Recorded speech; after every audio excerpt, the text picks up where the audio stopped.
Praise Lord, praise Lord, praise Lord. Hallelujah, hallelujah, hallelujah. सबको जय मसीह की। जय मसीह की। परमेश्वर, हमारा परमेश्वर जो सबका परमेश्वर है, उसने समयों और कालों और तारीखों को अपने हाथ में रखा है और ये बात झुठलाई नहीं जा सकती। आज के सुसमाचार के लिए परमेश्वर की बेटी प्रार्थना करें। सबको जय मसीह की। परमेश्वर आप सबके साथ हैं और आप सबसे बहुत प्रेम करता है। Hallelujah, hallelujah. महान परमेश्वर, सर्वशक्तिमान ईश्वर, जमीन आसमान दे मालिक ते खालिक, तुहाडा धन्नवाद, तुहाडा शुक्र करते स्वामी अज दे सुंदर दिन लई, सुंदर समय लई मेरे पिता जी, जो साड़ियां जिंदगियां च बख्शिया प्रभु, खुशियां ते आनंद दा दिन बख्शिया, तंदुरुस्ती दित्ती और अपने कदमां च बैठने अपना फजल बख्शिया। ये सब तुहाडी दया, तुहाडी किरपा है मेरे पिता परमेश्वर। और तुहाडी बेटी हिरदे तो तुहाडा धन्नवाद, तुहाडा शुक्र करदी स्वामी। सचमुच खुदा तुहाडा दिता वचन, हाँ पिता परमेश्वर, जो उस वचनां दी सेवा बख्शी मेरे पिता, प्रचार करना पितर आत्मा जी। हुण तुसीं साडे विचकार आओ और वचन पढ़ने प्रचार करने साडा मूँह बन के बोलो मेरे पिता जी, ताकि तुहाडा दिता वचन तुहाडी इच्छा के मुताबिक मेरे पिता परमेश्वर दुनिया की शोर तक पहुँचे। तुहाडा धन्नवाद, तुहाडा शुक्र करदे प्रार्थना सुनने लई। प्रार्थना प्रभु जी यीशु के समर्थी ते पवित्र नाम च मांगते हैं, आमीन। आमीन। Praise Lord, hallelujah. जोर से बोलिए हालेलुया। सुनिए, इसका सबूत नए नियम में भी मिलता है। कब? जब यीशु मसीह को उसके चेलों ने पूछा कि तेरे आने का समय कब है, या जो बातें तू कहता है वो कब होंगी, यानी कि स्वर्ग का राज्य कब आएगा, कैसा होगा, कोई चिन्ह चमत्कार कोई दिखाओ। वो कहता नहीं, समयों और कालों के बारे में आपको नहीं सोचना, वो सब पिता ने अपने हाथ में रखे हैं, वो उसी का काम है, उसे करने दो, उसके काम में दखल अंदाजी मत करो। Hallelujah, praise Lord. सुनिए, इसलिए यहाँ पे जब वचन के अनुसार हम कहते हैं कि परमेश्वर ने समयों, कालों, तरीकों को अपने हाथ में रखा है, ये बात सच्चा है, झूठी नहीं है। सुनिए, क्योंकि वो सब कुछ देखता है, आप जानते हैं, और इसके लिए उसने मलाकी में और भी कई किताबों में ये साबित किया है कि वो अपने भविष्यवक्ताओं की, धर्मियों की बातों को सुनता है और कान धर कर सुनता है। हालेलुया। क्यों? क्योंकि वो जानता है कि ये संसार में जो लोग उसने पैदा कर दिए हैं, मैंने तो इसलिए अलग किए थे ताकि ये दूर होकर एक दूसरे से प्यार करें, लेकिन ये अब एक दूसरे से दूर होते जा रहे हैं, एक दूसरे से नफरत बढ़ाते जा रहे हैं, एक दूसरे से हृदय की दूरी बढ़ाते जा रहे हैं। और इस बात का जिक्र भी यीशु मसीह ने किया था कि वो मेल कराने नहीं आया बल्कि अलग कराने आया है। सुनिए, क्योंकि ये लोग, संसार के लोग, एक दूसरे को जानते तो हैं, पहचानते तो हैं, फिर भी ये दूसरों को अनचाहा, अनसुना और अनदेखा करते हैं। कोशिश नहीं, ये कर देते हैं, इससे सुनते हैं, इधर से निकाल देते हैं। ये सोचते हैं कि हमारे पास समय नहीं है, हमने मोबाइल देखना है, गीत देखने हैं, उल्टी सीधी फिल्में देखनी है। और सूरज प्रमाणी इस बात में एक खास बात कहता है कि जो भी मोबाइल पर जीवित है, परमेश्वर करे उसके मोबाइल को बपतिस्मा मिल जाए। बपतिस्मे का मतलब ये है कि उसका मोबाइल पानी में गिर जाए और उसका सब कुछ डाटा खाली हो जाए। कितनी अच्छी बात सोची है परमेश्वर के प्रेरित ने। सुनिए, इन बातों की वजह अमीर और गरीब में फ़र्क होना, संत और फकीर में फ़र्क होना, ऊंच और नीच में फासला बढ़ना, क्योंकि गरीब समझता है उसका नसीब खराब है। जैसे कहते हैं किस्मत की जेब में अंगूठा नसीब का, पढ़ के फेल होता है लड़का गरीब का। क्यों? क्योंकि वो उसके पास धन दौलत नहीं है। और ये मिडिल वर्ग पर ज़्यादा बात ढुकती है, क्योंकि एससी बीसी को कोटा मिल जाता है, अमीरों के पास धन है उसको नौकरी का कोटा मिल जाता है। हम लोग जो बीच वाले हैं, हम यीशु के मत वाले हैं, इसलिए हमको इनकी ज़रूरत ही नहीं पड़ती। हालेलुया। सुनिए,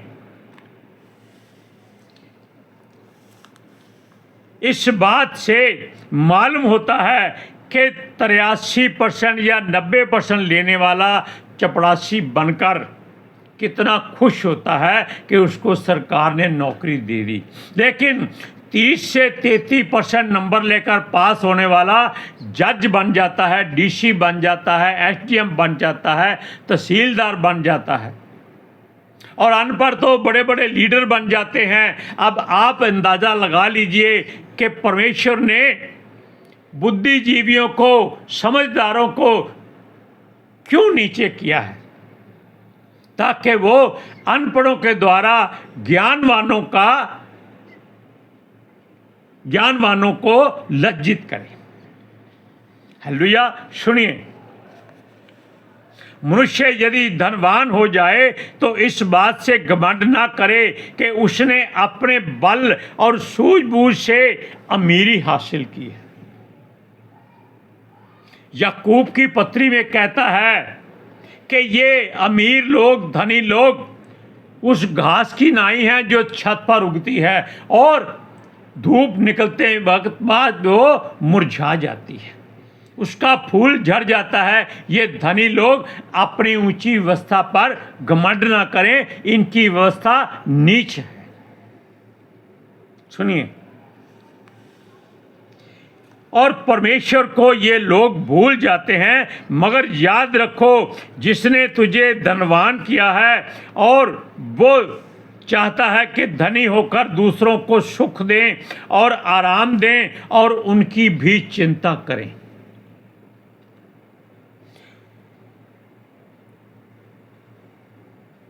और वो परमेश्वर के आज्ञाकारी हों और उसकी हर बात को पूरा करें और प्रेम में बढ़ते जाएं।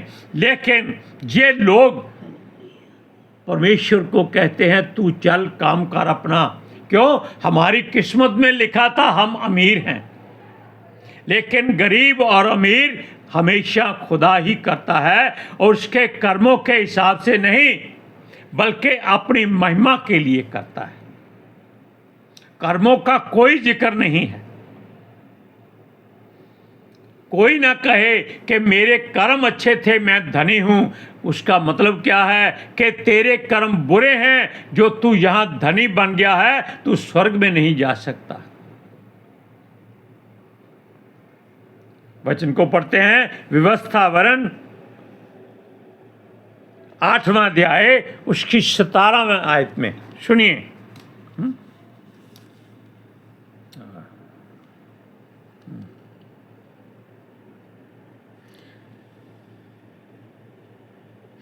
वो कहता है, और कहीं ऐसा ना हो कि तू सोचने लगे कि यह संपत्ति ही सामर्थ और मेरे ही भुजबल से मुझे प्राप्त हुई। वचन हर बात का उत्तर देता है। एक वचन और पढ़कर सुना देते हैं, सुनिए। परंतु तू अपने परमेश्वर यहोवा को स्मरण रखना, क्योंकि वही है जो तुझे संपत्ति प्राप्त करने की सामर्थ इसलिए देता है कि जो वाचा उसने तेरे पूर्वजों से शपथ खाकर बांधी थी उसको पूरा करे, ऐसा जैसा आज प्रकट में है। अब आप जान लीजिए कि परमेश्वर ही सब कुछ करता है और कर सकता है, बल्कि कर देता है।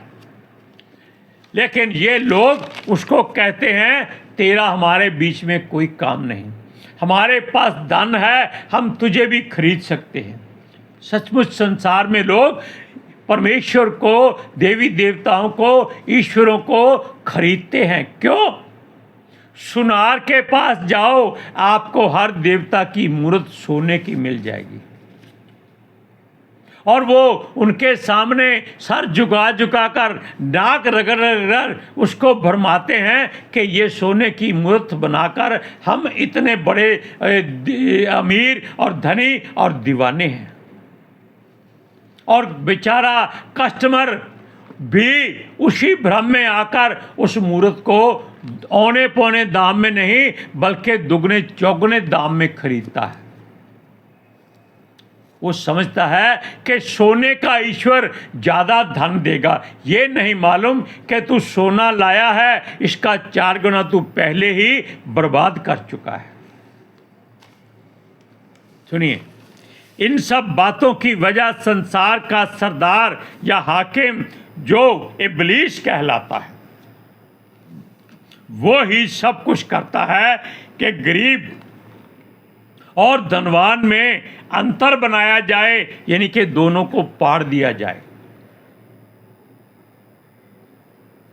ये एक ऐसी तरकीब है कि बांट कर राज्य करो, अलग करो, फिर उन पर राज्य करो। उनको उसके विरोध में भड़का दो, उनको उसके विरोध में भड़का दो। अब गरीबों से कहो कि धनवान को लूटो, ये तुम्हारा पैसा छीना हुआ है, और अमीरों से कहते हैं इनसे दूर रहना, ये तुमको लूटने के लिए आ रहे हैं। यानी कि चोर और घर के मालिक दोनों को सावधान करता है। सुनिए, हर ठुकराई हुई जाति जो कमज़ोर थी धनी हो जाए, और धनवानों को अपने पैसे के बल से संसार को दबाने का अवसर मिल जाए। ये इब्लीस की बातें करते हैं। यह धन झूठे भविष्यवक्ताओं, भविष्यवाणी करने वालों की ही देन है। वो ही धन का लोभ देते हैं और रातों रात लोगों को धनवान बनाने का प्रलोभन देते हैं। हमने कल एक वचन पढ़ा जहां पर फोटो तो लगी थी किसी भविष्यवक्ता की, उसका नाम हमको भूल जाता है, और बोलने वाला कोई और था। वो कहता है अगर आपको धनी बनना है तो 21 दिन अपने बिस्तर पर बैठकर यीशु मसीह का जाप करो, लो कर लो बात। 21 दिन अपने बेड से नीचे नहीं उतरना, तो भाई वो वॉशरूम किस लिए बना है, वो वहां कैसे जाएगा, नहाए धोएगा कैसे, कपड़े कहाँ बदलेगा। वो कहते हैं धन जरूरी है, बाकी सब कुछ छोड़ दो। बत्ती बंद किया, अपना काम किया, लिफाफे में डाला, वहां फेंक दिया। ये इतनी गंदगी सिर्फ धन कमाने के लिए इंसान करने को तैयार हो जाता है। अपनी संतान तक वो बेच देता है। सुनिए, ऐसा आज के युग में ही नहीं बल्कि पुश्तों से चला आ रहा है, जो यीशु से हजारों साल पहले भी था, यीशु के समय में भी था, और यीशु के जाने के बाद भी है।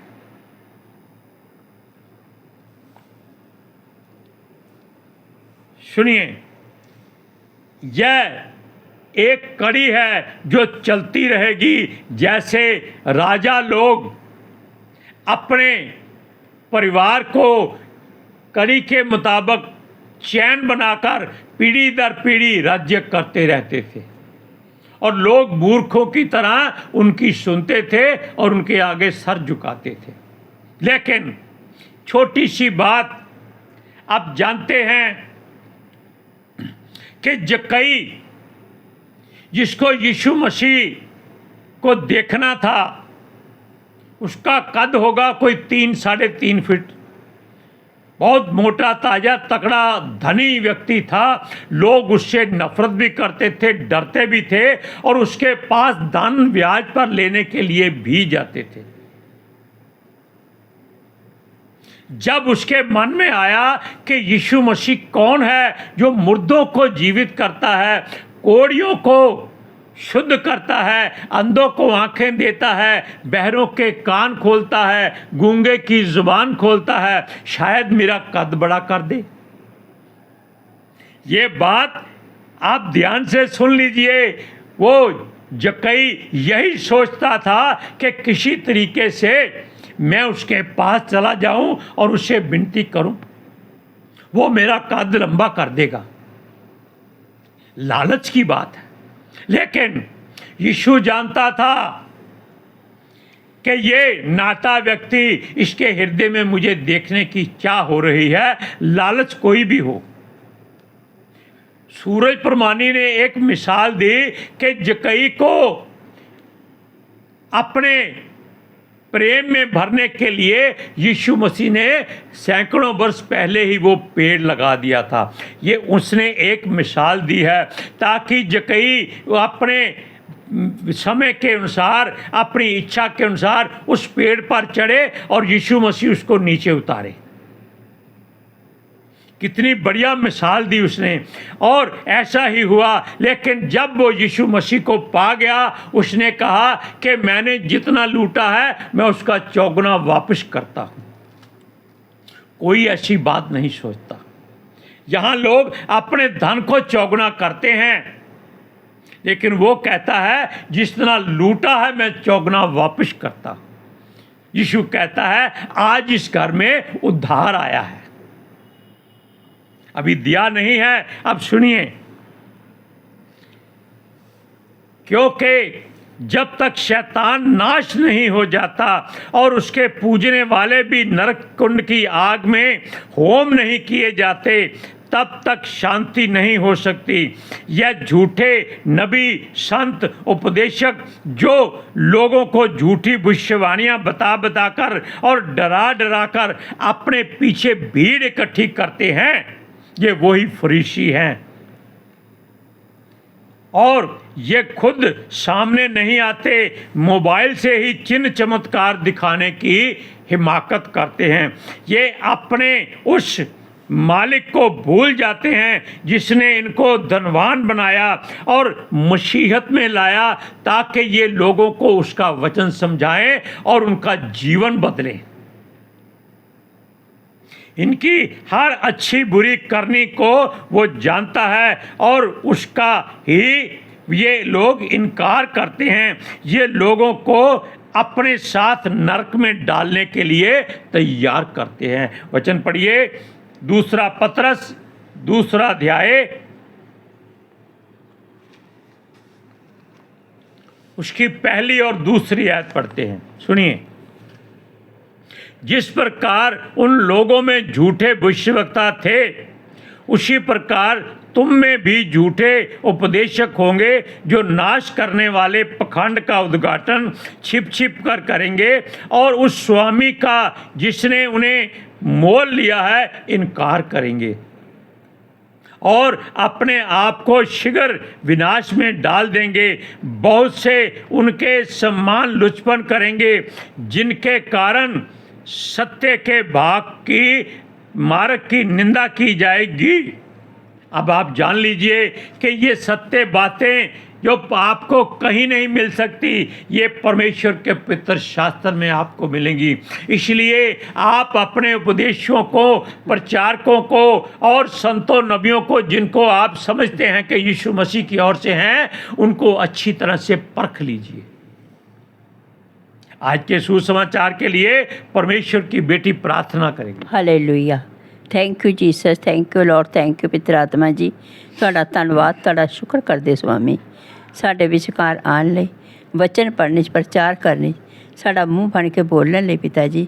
ਤੁਹਾਡੀ ਬੇਟੀ ਹਿਰਦੇ ਤੋਂ ਤੁਹਾਡਾ ਧੰਨਵਾਦ, ਤੁਹਾਡਾ ਸ਼ੁਕਰ ਕਰਦੀ ਸੁਆਮੀ। ਸੱਚਮੁੱਚ ਖੁਦਾ, ਤੁਹਾਡਾ ਦਿੱਤਾ ਵਚਨ ਤੁਹਾਡੀ ਇੱਛਾ ਦੇ ਮੁਤਾबिक ਮੇਰੇ ਪਿਤਾ ਪਰਮੇਸ਼ਵਰ ਦੁਨੀਆ ਦੀ ਸ਼ੋਰ ਤੱਕ ਪਹੁੰਚੇ, ਲੋਕ ਸੁਣਨ, ਔਰ ਸੱਚਾਈ ਨੂੰ ਜਾਣਨ ਔਰ ਸੱਚਾਈ ਉਹਨਾਂ ਨੂੰ ਆਜ਼ਾਦ ਕਰੇ ਪਿਤਾ ਜੀ। ਮੈਂ ਤੁਹਾਡਾ ਧੰਨਵਾਦ, ਤੁਹਾਡਾ ਸ਼ੁਕਰ ਕਰਦੀ ਹਾਂ ਔਰ ਤੁਹਾਡੇ ਬੱਚੇ ਹਮੇਸ਼ਾ ਤੁਹਾਡੀ ਸ਼ਾਂਤੀ ਔਰ ਤੁਹਾਡੇ ਅਨੁਗ੍ਰਹਿ ਵਿੱਚ ਬਣੇ ਰਹਿਣ। ਆਮੀਨ। आमीन, प्रेज लॉर्ड, हालेलुया। खबरदार रहिएगा, भरमाए ना जाइएगा और यीशु को छोड़ कहीं और ना जाइएगा। हालेलुया। सबको जय मसीह की। जय मसीह की।